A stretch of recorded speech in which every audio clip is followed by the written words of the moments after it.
இப்போ நம்ம பார்க்க போகிறது வனவிலங்குகளில் ஒரு உயிரினமான சிறுத்தையை பற்றி பார்க்க போகிறோம். இந்த சிறுத்தை பூனை குடும்பத்தை சேர்ந்தது. ஸோ இதனுடைய உடல் நல்ல வேட்டைக்கு ஒரு வசதியானதாக ஒரு காணப்படும். இது தனியாக கூட இந்த காடுகளில் உலாவும் இரவில். ஆனால் இது வேட்டையாடுற ஒரு பழக்கத்தை உடையது. இது வேட்டையாடிய விலங்கு மரங்களுக்கு மேலே கொண்டு அதில் வச்சு தான் சாப்பிடுங்க.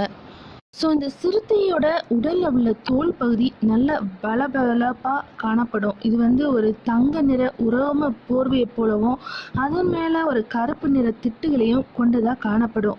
ஸோ இது ஒல்லியான உடல் அமைப்பு காணப்படும். நல்லா வேகமாக ஓடுற ஒரு திறன் இதுகிட்ட காணப்படுது. இந்த சிறுத்தை ஒரு மணி நேரத்துக்கு 57 கிலோமீட்டர் வேகத்தில் ஓடுங்க. அது மாத்திரம் இல்லை, இந்த சிறுத்தைக்கு நீச்சல் அடிக்கிற ஒரு திறனும் இதுக்கு உண்டு. மரங்கள் மலைகளில் இது சர்வ சாதாரணமாக ஏறக்கூடியதுங்க. நீண்ட தூரத்துக்கு தாவுறதுலேயும் இதை மிஞ்சுவதற்கு எந்த விலங்கும் கூடாதுங்க. ஸோ இந்த சிறுத்தையோட உடல் எவ்வளோ நீளம் இருக்கோ அதுக்கு ஏற்றவாறு அதோட வாலோட நீளமும் இதில் அமைஞ்சிருக்கும். ஸோ வேகமாக இது ஓடுறப்போ குயிக்காக அது டேர்ன் பண்ணுறதுக்கு ஏற்ற மாதிரி இந்த வால் அதற்கு உரிய சமநிலையை இதுக்கு ஏற்படுத்தி கொடுக்குதுங்க. நல்லா வளர்ந்த சிறுத்தைகள்லாம் தனியாகவே வளரக்கூடியதுங்க. இது யாரையும் டிபெண்ட் பண்ணி இருக்காது. கண்டிப்பாக ஒவ்வொரு சிறுத்தையும் ஒரு காட்டோட ஒரு பகுதியை தன்னோட கட்டுப்பாட்டுக்குள்ளே தான் வச்சுருக்கோம். இன்னொரு சிறுத்தை அந்த இடத்துக்குள்ளே வர்றதை இந்த சிறுத்தை விரும்பாது. ஸோ அது மாத்திரம் இல்லை, ஏதாவது ஒரு விலங்கு இது வேட்டை ஆயிடுச்சு அப்படின்னா அதை உயரமான ஒரு மரத்துக்கு எடுத்து கொண்டு போகுங்க.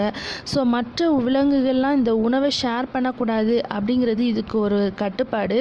ஸோ தன்னோட இரையை தான் 2-3 நாள் வச்சிருந்து சாப்பிடும்.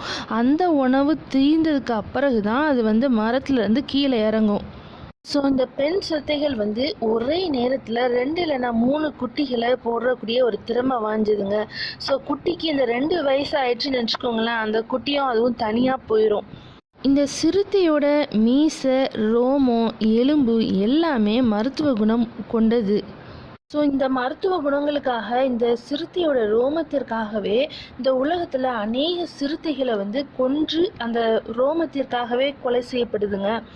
ஸோ இதனால் இந்த சிறுத்தைகளோட எண்ணிக்கையும் தற்சமயம் வேகமாக குறைஞ்சிட்டு வருது.